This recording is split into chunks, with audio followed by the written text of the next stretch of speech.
My husband told everyone I was dying. I found out at my own fundraiser. Original fictional Reddit-style story for narration. I discovered that I was dying while standing in the cereal aisle of a grocery store. At least, that was what a stranger believed. She dropped her basket when she saw me. Then she covered her mouth, started crying, and wrapped her arms around me before I could move away. She kept saying, "I can't believe you're here." I thought she had mistaken me for someone else. Then she called me by my name. "Nora, you look incredible." I asked how she knew me. Her expression changed. She stepped back and stared at my face as if I were the one behaving strangely. "I work with Adam," she said. "I'm Teresa. Adam is my husband." Or he was when this happened. Teresa said she had been following my journey for almost a year. She told me I was the strongest person she had ever seen. I asked what journey she meant. That was when she realized something was wrong. She took out her phone and showed me a fundraising page containing my photograph. The headline read, "Help Adam give Nora one final summer." According to the page, I had terminal cancer. I had less than 6 months to live, and my husband had raised more than $86,000 by telling hundreds of people that I was dying. My name is Nora.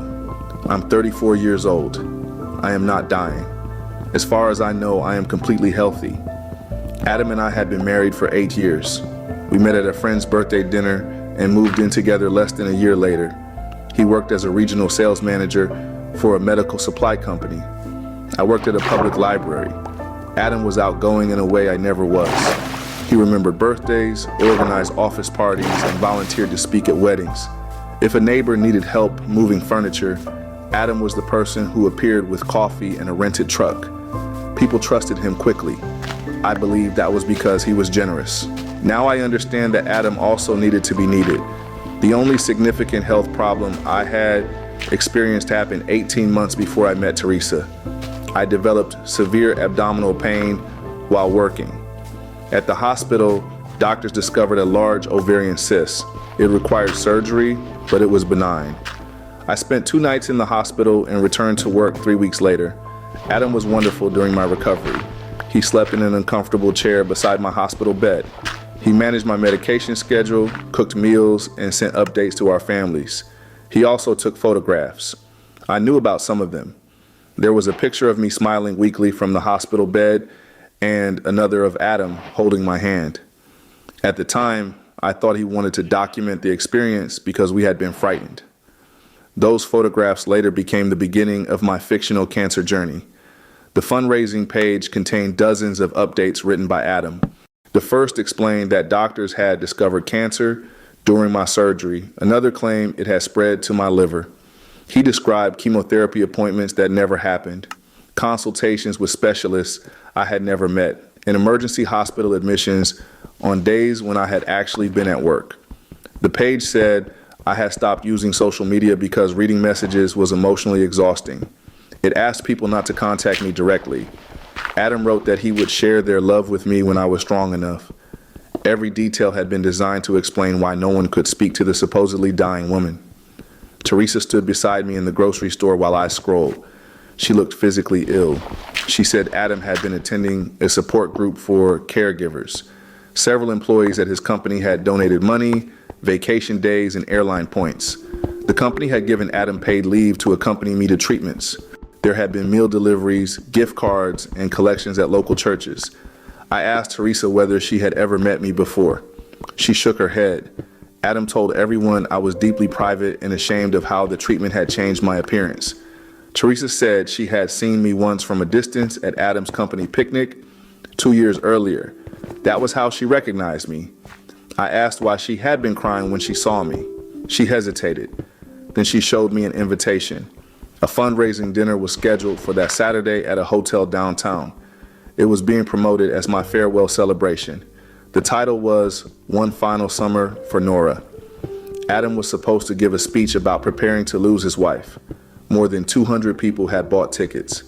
I don't remember leaving the grocery store. Teresa offered to drive me home, but I refused. I sat inside my car for almost an hour, reading every update on the fundraising page. Adam had created an entire version of me. This Nora was brave but fragile. She loved handwritten letters, sunsets, and old songs.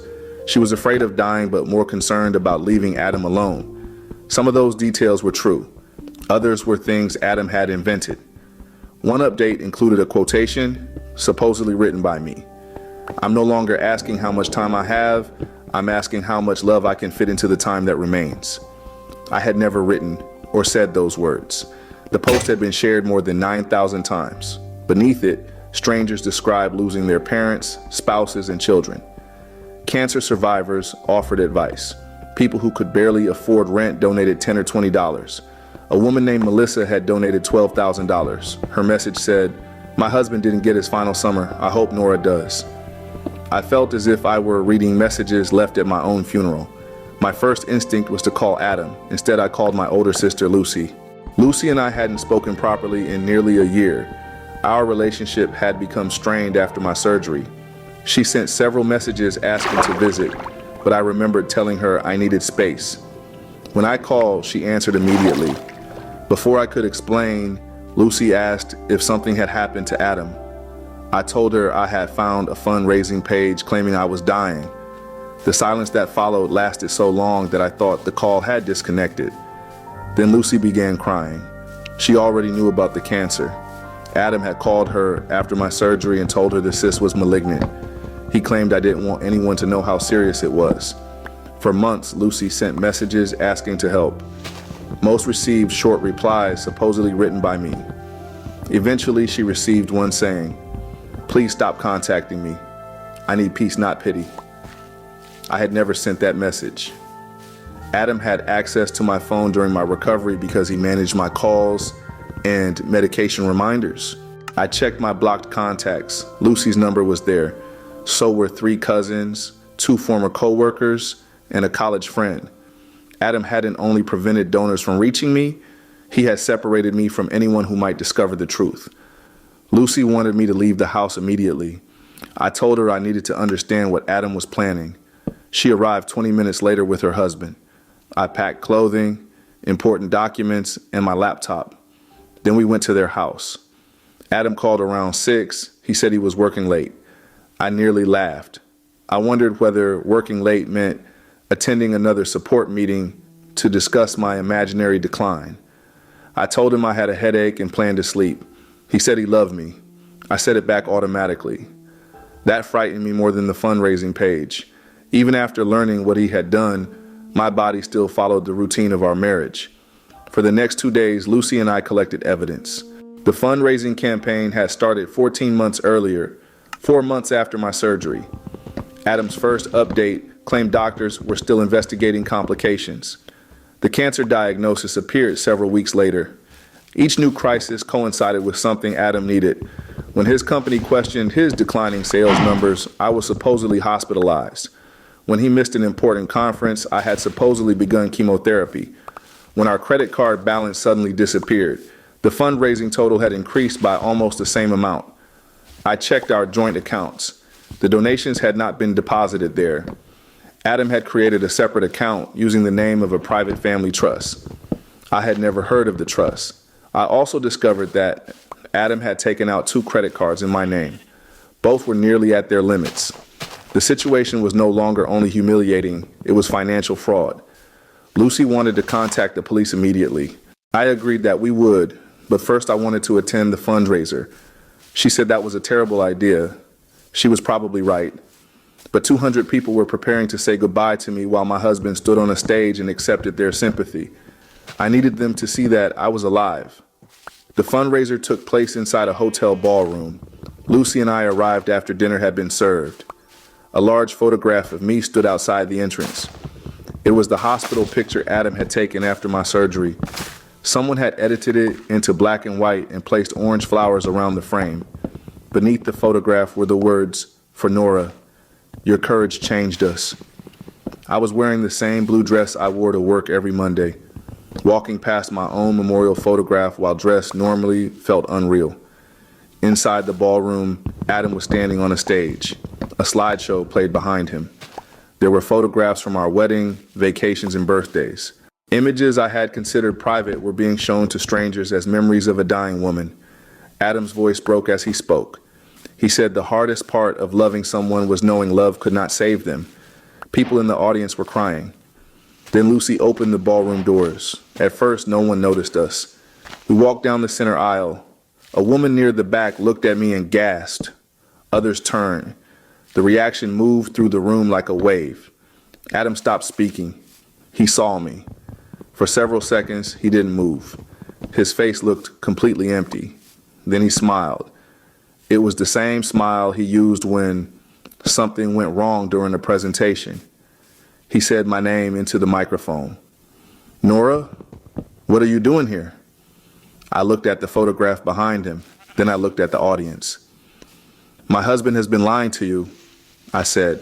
"I don't have cancer." The room became silent. Adam stepped down from the stage. He tried to take my arm, but Lucy moved between us. Adam whispered that we needed to speak privately. I asked him to tell everyone what illness I supposedly had. He said I was confused. He told the audience that medication and stress had affected my memory. That was the moment any remaining doubt disappeared. Adam was willing to make me appear mentally unstable in front of 200 people rather than admit the truth. Teresa stood up. She said she had met me at the grocery store and that I had clearly never seen the fundraising page. Other people began shouting questions. Someone asked where the money had gone. Another person demanded the name of my oncologist. A woman near the stage started crying and said she had donated her husband's memorial fund. That was Melissa. Adam continued, insisting there had been a misunderstanding. Hotel security arrived. Lucy called the police. I stood beside the large photograph of myself and watched the life we had built collapse in less than 15 minutes. Adam left the ballroom with 2 officers. He was not arrested that night, but he was questioned. I gave investigators copies of the fundraising page, bank records, and messages Adam had sent from my phone. I did not return home alone. The following morning, Lucy, her husband, and I went to the house to collect more of my belongings. We found Adam's office locked. A locksmith opened it. Inside were 3 filing boxes and a black binder labeled Nora, Care Timeline. The binder contained fabricated medical records. There were letters carrying the names of real hospitals and doctors, although the signatures had been forged. Adam had created chemotherapy schedules, test results, and invoices. He kept a calendar showing every date he had claimed to attend a medical appointment with me. Beside each date, he had written where he had actually been. Some afternoons were marked hotel. Others said casino or caregiver group. There was also a list of donors. Adam had recorded personal information beside their names. One person had recently lost a mother. Another had survived cancer. Melissa's entry said widow, strong emotional connection, likely major donor. I felt sick. He hadn't simply accepted sympathy. He had studied people's grief and calculated how to turn it into money. At the back of the binder, we found several printed speeches. One was the speech from the fundraiser. Another was titled, When Nora is Gone. It began, "My beautiful wife passed peacefully last night after a battle she never allowed to define her." A date had been written at the top. It was 7 weeks away. Adam had already scheduled my death. Lucy found brochures for houses in another state. For almost a year, Adam had been encouraging me to move there. He claimed his company was considering him for a promotion. There was no promotion. His plan appeared to be simple. He would convince me to move somewhere none of his coworkers or donors lived. Then he would tell them I had died. To me, the move would be a fresh start. To everyone else, Adam would become the grieving widower whose wife had inspired thousands of people. I don't know how long he believed he could maintain the lie. Perhaps he assumed people would eventually stop checking. Until that moment, a small part of me had wondered whether Adam's fraud had grown without a clear plan. The prepared death announcement proved otherwise. He had planned an ending. I just wasn't supposed to know that I had died. The financial records explained the motive. 2 years earlier, Adam began trading stocks and cryptocurrencies without telling me. He lost our savings. Then he borrowed money to recover those losses and lost that too. By the time I had surgery, he owed more than $70,000 across loans and credit cards. The first cancer lie bought him paid leave from work. The sympathy felt useful. Then a coworker offered to organize a small collection for our expenses. Adam accepted. The first collection raised $3,000. He used most of it to make overdue loan payments.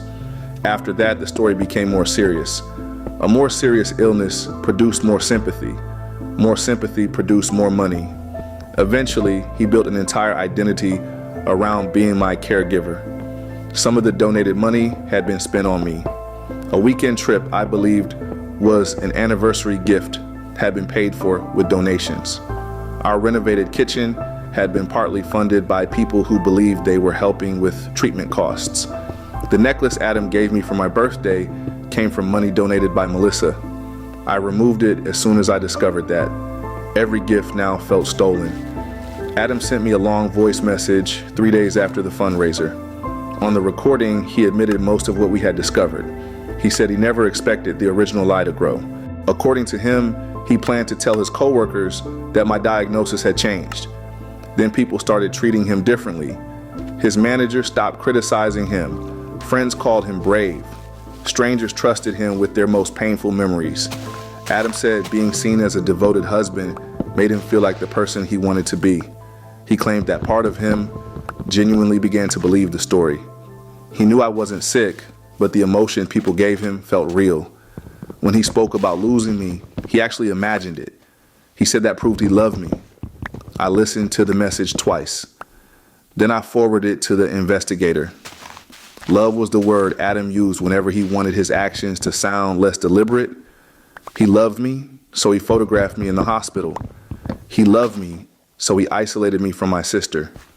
He loved me, so he turned my face and body into evidence of a disease I never had. He loved me, so he prepared an announcement describing my death. A week later, Melissa contacted me. She asked if I would meet her. Lucy thought I should refuse, but I agreed. Melissa was 58. Her husband, Paul, had died from pancreatic cancer 2 years earlier. The $12,000 she donated came from money friends had collected for a final trip Paul never became well enough to take. Melissa gave it to Adam because she couldn't bear the thought of another couple losing their last chance. Adam had attended the same caregiver group Melissa joined after Paul's diagnosis. He listened to her describe hospital stays, side effects, and difficult conversations. Then he used those details in updates about me. Several sentences Adam claimed I had said were actually things Paul had told Melissa near the end of his life. She wasn't angry only because of the money. Adam had stolen her memories. He had taken the worst days of her husband's life and used them as material. Melissa apologized for believing him. I told her she had nothing to apologize for. She had responded to suffering with generosity. Adam was the person who made that generosity dangerous. Before leaving, Melissa gave me a folder containing every message Adam had sent her. Those messages became part of the investigation. Update. It has been 8 months since the fundraiser. I cannot discuss every legal detail because several matters are unresolved. Adam's employer terminated him. The fundraising campaign was removed and a formal process was created for victims to document their donations. Some money has been recovered. Much of it is gone. Investigators identified more than 400 people who donated money, services, gift cards, airline points, or paid leave. Adam also received private payments through his caregiver group that never appeared on the public fundraising total. I filed for divorce. Adam initially asked me to delay it because a divorce would make him look guilty. That sentence told me everything I needed to know. I changed my phone number, froze my credit, and moved into a smaller apartment near Lucy. My sister and I are rebuilding our relationship. She has shown me the messages she believed came from me. Reading them was painful. Adam copied my writing style well enough that she never seriously questioned them. He used phrases from our old conversations and ended messages with the same heart emoji I used. Lucy spent a year believing I had rejected her during the final months of my life. I spent that year believing she had stopped caring. Adam didn't only steal money, he stole time from us. For several months, I felt uncomfortable whenever anyone asked how I was doing. The question sounded like an accusation. I began imagining diseases I didn't have. Every headache or pain made me wonder whether Adam's lie has somehow become a prediction. My therapist says this reaction is understandable. Adam spent more than a year teaching strangers to look at my body as though it were failing. It will take time to feel like my body belongs only to me again. I returned every gift I could identify as having been purchased with donated money. Some people told me to keep the items. I couldn't. The necklace Melissa's donation purchase was sold. With her permission, the money went to the hospice that cared for Paul. Last month, I saw Teresa again in the same grocery store. She approached me carefully, as if she wasn't sure whether she was allowed to speak. She apologized for frightening me that day. I told her she had saved me. If Teresa hadn't recognized me, Adam might have held the fundraiser, announced my death, and moved us to another state. I could have spent years living beside a grieving widower without knowing the dead wife was supposed to be me. Before leaving, Teresa asked if I was doing better. For the first time, the question didn't frighten me. I said yes. Not completely, but honestly. Adam told hundreds of people that I had only months to live. He was wrong. The woman in his photographs, the silent, grateful, dying wife who existed only to make him look devoted, was never alive. My marriage died in her place, and now I finally get to decide what to do with the life that is actually mine.